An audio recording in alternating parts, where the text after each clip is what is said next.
So the title of this video really should be Mo Chickens, Mo Problems. So in a recent video, I actually joked that our farm's lone chicken, Margie, was the barnyard equivalent of Cersei Lannister. If you ever call me sister again, I'll have you strangled in your sleep. Alison believes that she engineered the murders of her 5 other chicken hatching mates and became the sole chicken on our farm intentionally. It started out and we had 6 chickens. That was 4 roosters and 2 hens. And so to even our numbers, I ended up butchering 3 of those roosters. That left 1 rooster and 2 hens. But then that 1 rooster started to pick on the smaller of the 2 hens, and he injured her pretty badly, and so I decided to off him as well. That left us with 2 hens. Then the healthy hen started to pick on the injured hen, and ultimately the injuries from both the rooster and the hen led to the death of that 1 other hen. And so I'm down to 1 hen, Margie. And so yesterday, a lady who's local to here and she hatches chickens offered to sell me a new silky chicken. She was about 5 months old, just about ready to start laying. And I said sure, because you know, silkies are usually kind of a nice breed of chicken. They're great at hatching other eggs, and so my theory was I could maybe take this silky and use her to hatch duck and goose eggs. So I went over to this lady's farm, picked up the chicken, brought it back here. And so immediately after we introduced this nice silky hen to our bird Margie,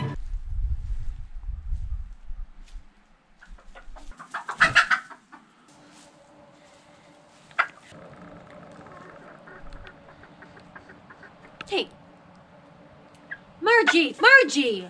you know, that's kind of normal, right? Like, chickens have a pecking order and you gotta respect that pecking order. And so I knew I needed to give them a little space and a little time and things would even out. Meanwhile, my darling wife Alison fell absolutely head over heels in love with this little silky. Alison decided to name her Bernadette, and because of her wacky hair, she decided to call her Bernie. I am once again asking for your financial support. And I thought, okay, great, we have 2 chickens.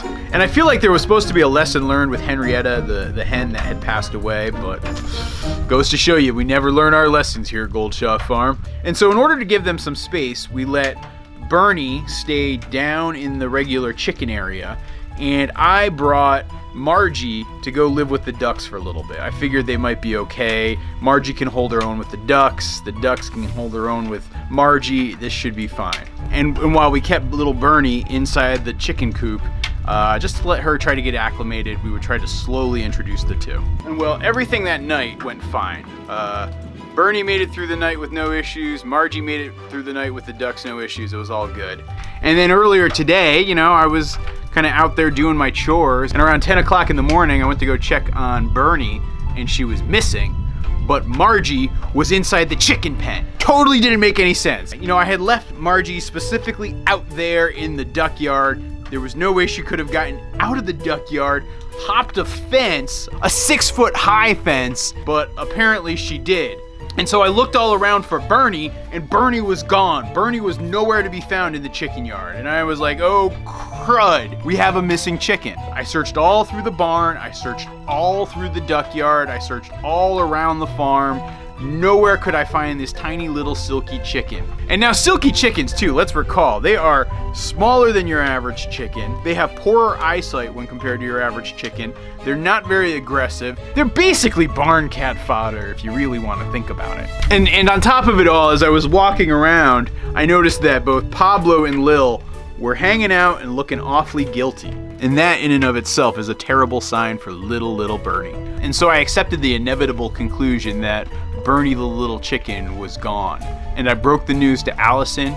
She was heartbroken yet again. She started bawling and crying. I mean, even though this chicken had been at the farm for less than 24 hours, because of her weird, unique nature, Alison had absolutely fallen in love with Bernie. And by the way, I mean, like Bernie's weird, unique nature, not necessarily Alison's weird, unique nature, even though Alison does have a rather weird and unique nature. And so I went from having 2 chickens back down to 1 chicken.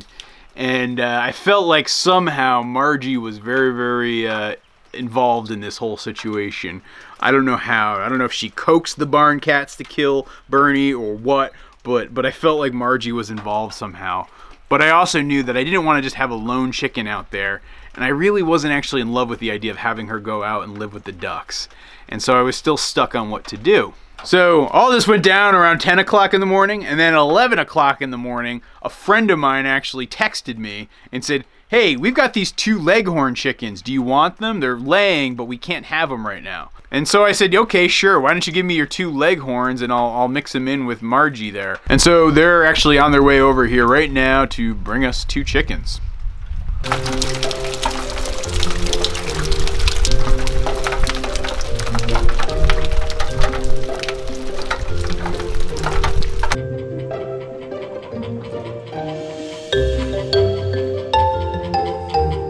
So my friends from the Fredstead just stopped over.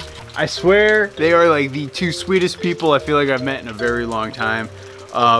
They came over, they actually have a homestead down in Massachusetts. They raise chickens and pigs and do a lot of gardening and canning and preserving. They're trying to restore an old 1840s farmhouse. I'll leave a link for their Instagram down in the description of this video. Anyway, they saw my plight with the fact that we only had the 1 chicken with Marguerite. And so they had a couple of extra leghorn hens that were getting bullied by their own hens, and so they offered them up to us. And since I got their message almost immediately after we lost Bernie, I was like, yeah, sure, why not? They seem to be holding their own with both Margie and the geese, and so I think this story might have a pseudo-happy ending. And so I think I might have some companions for Margie.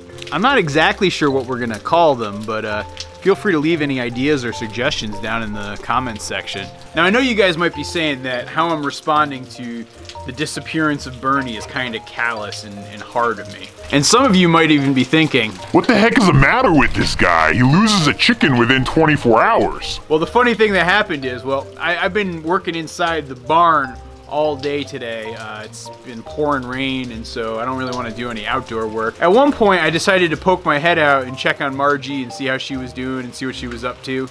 And I got out there, and there... Baby?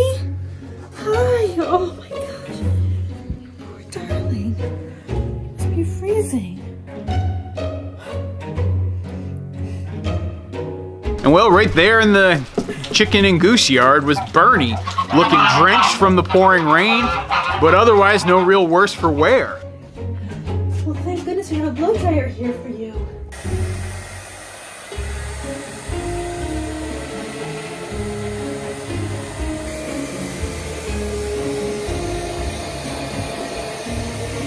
But yeah, after blow drying her off and giving her lots of love and oatmeal, it seems like Bernie's doing just fine. And Alison was absolutely blown away. She was so happy.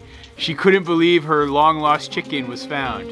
And by long-lost chicken, I mean she was missing for about 2 or 3 hours. I have no idea where she went. I can only assume she was hiding somewhere because she's so small. Since she's already had 1 brush with death today, Alison convinced me not to let her go stay back in the chicken and goose yard and stay with the now 3 much larger chickens.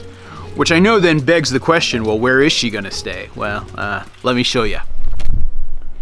Yep, that's right. She's indoors now.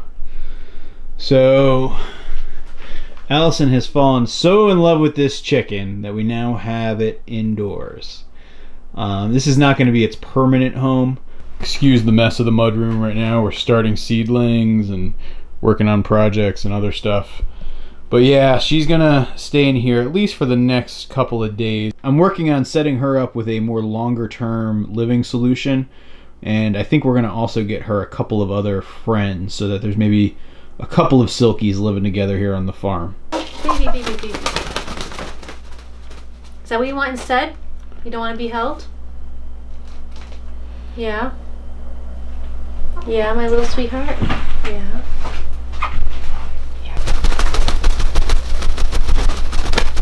Okay. Yep. She's your biggest fan. Hmm? She's your biggest fan. What do you mean? Oh, fine. You do what you want. You're an independent woman. Yeah, you are. Like I've said, I really like the idea of having silkies because they could hatch out our duck eggs. And so the silkies could be like the wet nurses for all the ducklings if I could do this the right way. So I'm not 100% on the plan just yet, but I'm working out some of the kinks. I do know it was a mistake to try to have silkies with the regular chickens. It was not gonna. If you guys liked this story and you want another story about a missing animal, check out this video about the time that my friend Tom and I went looking for his cow by using a drone. Trust me, it'll make you feel feelings. Thank you for watching this video. I will see you over in that next one.